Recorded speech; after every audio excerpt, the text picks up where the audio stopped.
شعیب علیہ السلام کی بیٹی مجبوراً آ رہی ہے، لیکن ان کی چال کیسی ہے؟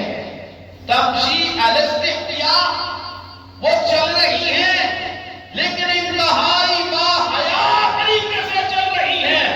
جائیے اللہ رب العزت نے قیامت تک کے لیے ان بیٹیوں کا تذکرہ حیات کے ساتھ کر دیا کہ وہ بیٹیاں چل رہی ہیں، مجبور ہیں، باپ بوڑھے ہیں، محنت نہیں کر سکتے، جانوروں کو پانی پلانا ان کی مجبوری ہے، لیکن اس مجبوری میں بھی حیا کی چال کو نہیں چھوڑا، حیا کو نہیں چھوڑا۔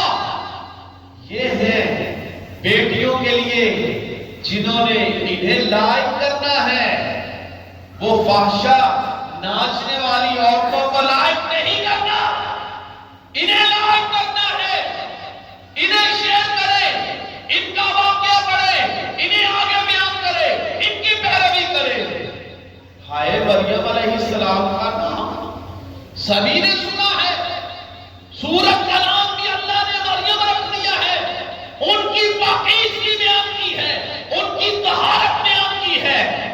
تو پاکیزگی اور طہارت میں کنہیں فالو کرنا ہے، کن کی پیروی کرنا ہے، کن کی طرف دیکھنا ہے، کنہیں لائق کرنا ہے؟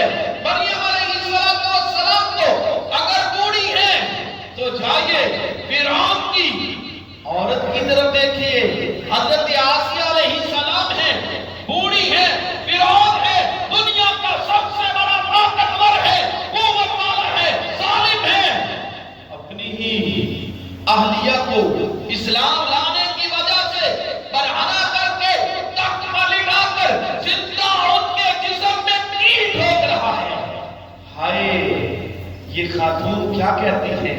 اے اللہ، یہ فرعون اور اس کی قوم ظالم ہے، اے اللہ میرا گھر جنت میں بنا۔ اللہ رب العزت بھی سارے پردے ہٹا کر انہیں جنت میں ان کا محل دکھا رہے ہیں، ادھر کیل جسم میں ٹھوکے جا رہے ہیں، ادھر جنت میں محلات کا نظارہ کیا جا رہا ہے۔ پیروی کرنی، ان کی کرنی، لاحق کرنا، ان کو کرنا، تو یہ کام کس نے کرنا ہے؟ یہ کام ہم نے کرنا ہے کہ اپنی اولادوں کو قرآن مجید کے واقعات میں نبی کریم صلی